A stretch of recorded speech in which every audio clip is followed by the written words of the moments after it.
Bismillahirrahmanirrahim. Elhamdülillah.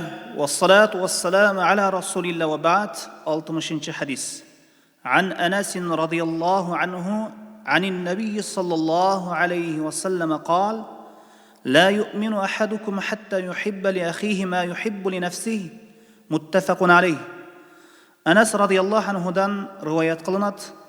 Peygamber sallallahu aleyhi ve sellem aytты: Силердин бирөөңөр өзү жакшы көргөн нерсени өз бурадарына ра көрүп жакшы көрмөйүнчө толук имандуу болбойт. Имам Бухари жана Имам Муслим риваят кылган хадиске түшүндүрмө: Ислам динин 4/1 өз ичине камтыган хадистердин бири болуп саналат. Бул окуган азыркы хадисибиз ыймандуу болбойт дегенден максат ыйманы жок эмес, ыйманы бар, бирок толук сыпатта эмес деген маанини билдирет.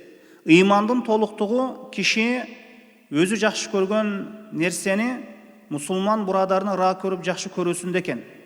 Дүйнө акырет жакшылыктарын ыра көрүп жакшы көрүүдө экен. Эгер бир мусулман дининде кемчилдик болсо, аны оңдоп коюуга аракет кылуу керек. Эгер ыймандуу болсо же бир жакшы иштин үстүндө болсо, бир мусулман киши ага жакшы сөздөрдү айтып, бул жакшылыгыңды уланта бер деп ага жакшы насаат, осуят айтуу керек. Бул ошол мусулмандын көрө албастык, жаман ойдон таза, жүрөгү таза экенин билдирет. Ошондуктан жалпы момун мусулмандар бири-бирине жакшылыкта жардамчы болуулары керек экен.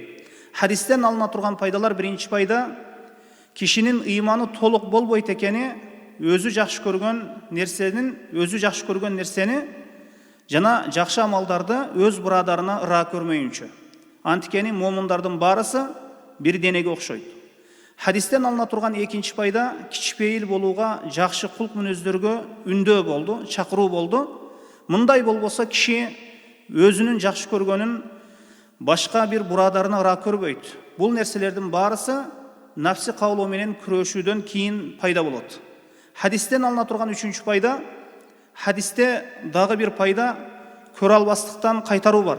Анткени көрө албас киши өзү жакшы көргөн нерсени башка бирөөгө ыра көрбөйт. Жана өз бурадарында болгон неемат, жакшылыкты жок болуп кетүүсүн кыялданат. Хадистен алына турган төртүнчү пайда: бирөөгө жакшылыкты каалоо азыркы кезде кыйын болуп калды, анткени ыйман алсыз. Бул үчүн киши нафси каалоосу менен күрөшүүсү керек болот.